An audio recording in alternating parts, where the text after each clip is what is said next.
Good evening.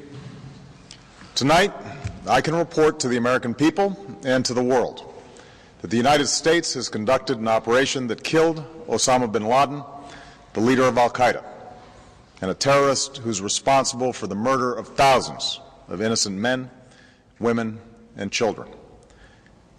It was nearly 10 years ago that a bright September day was darkened by the worst attack on the American people in our history.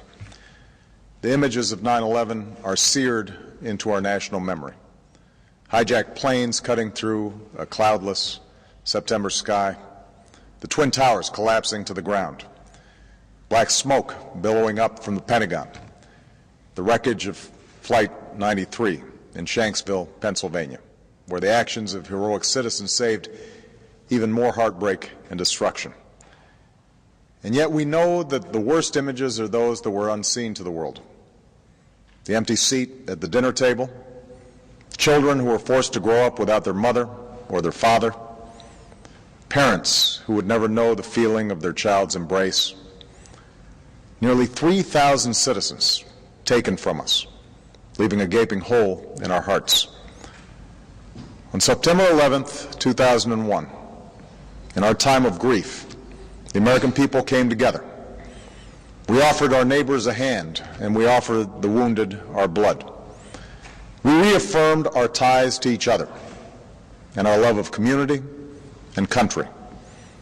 On that day, no matter where we came from, what God we prayed to, or what race or ethnicity we were united as one American family.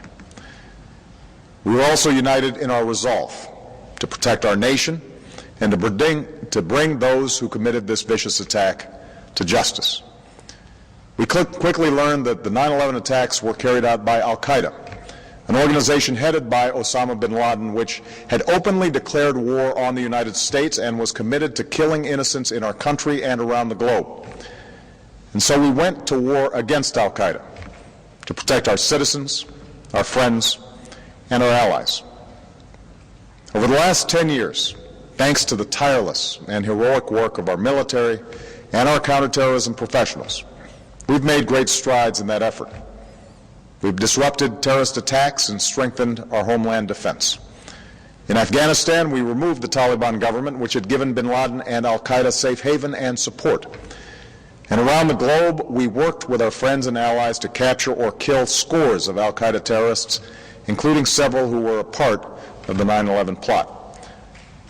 Yet Osama bin Laden avoided capture and escaped across the Afghan border into Pakistan. Meanwhile, al-Qaeda continued to operate from along that border and operate through its affiliates across the world. And so shortly after taking office, I directed Leon Panetta, the director of the CIA, to make the killing or capture of bin Laden the top priority of our war against al-Qaeda, even as we continued our broader efforts to disrupt, dismantle, and defeat his network. Then, last August, after years of painstaking work by our intelligence community, I was briefed on a possible lead to bin Laden. It was far from certain, and it took many months to run this thread to ground. I met repeatedly with my national security team as we developed more information about the possibility that we had located bin Laden hiding within a compound deep inside Pakistan.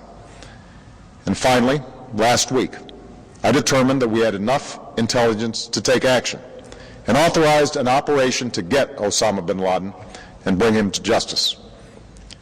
Today, at my direction, the United States launched a targeted operation against that compound in Abbottabad, Pakistan.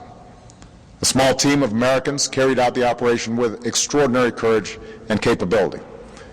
No Americans were harmed. They took care to avoid civilian casualties. After a firefight, they killed Osama bin Laden and took custody of his body.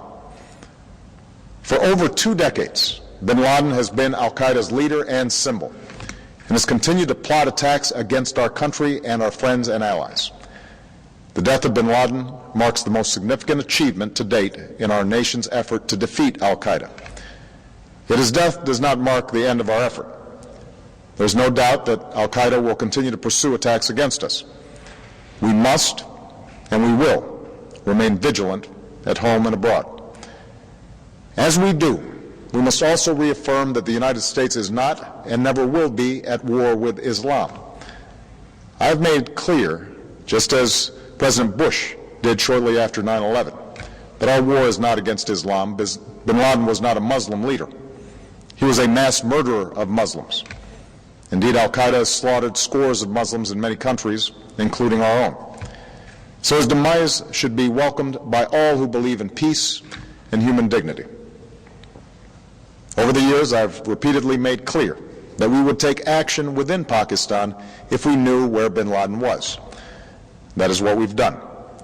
But it's important to note that our counterterrorism cooperation with Pakistan helped lead us to bin Laden and the compound where he was hiding. Indeed, bin Laden had declared war against Pakistan as well and ordered attacks against the Pakistani people. Tonight, I called President Zardari, and my team has also spoken with their Pakistani counterparts. They agree that this is a good and historic day for both of our nations. And going forward, it is essential that Pakistan continue to join us in the fight against al-Qaeda and its affiliates.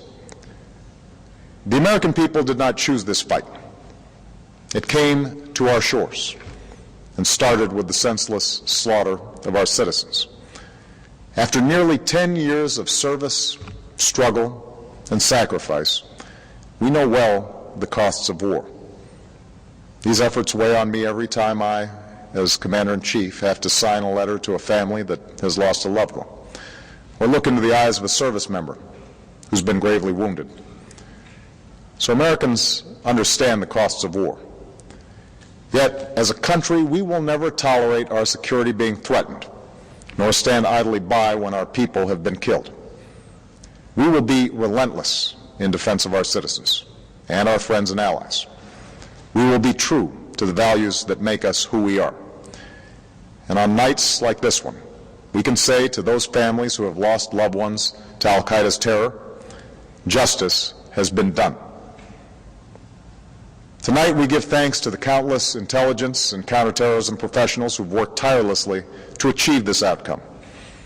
The American people do not see their work nor know their names, but tonight they feel the satisfaction of their work and the result of their pursuit of justice.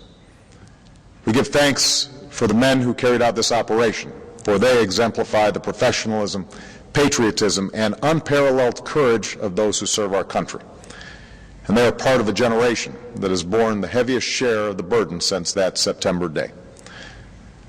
Finally, let me say to the families who lost loved ones on 9/11 that we have never forgotten your loss, nor wavered in our commitment to see that we do whatever it takes to prevent another attack on our shores. And tonight, let us think back to the sense of unity that prevailed on 9/11. I know that it has at times frayed, yet today's achievement is a testament to the greatness of our country and the determination of the American people. The cause of securing our country is not complete, but tonight we are once again reminded that America can do whatever we set our mind to. That is the story of our history.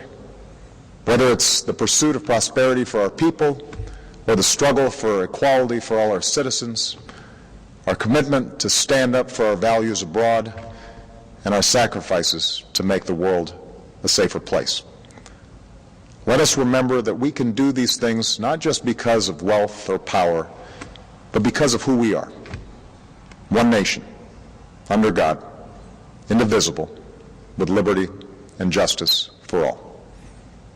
Thank you. May God bless you, and may God bless the United States of America.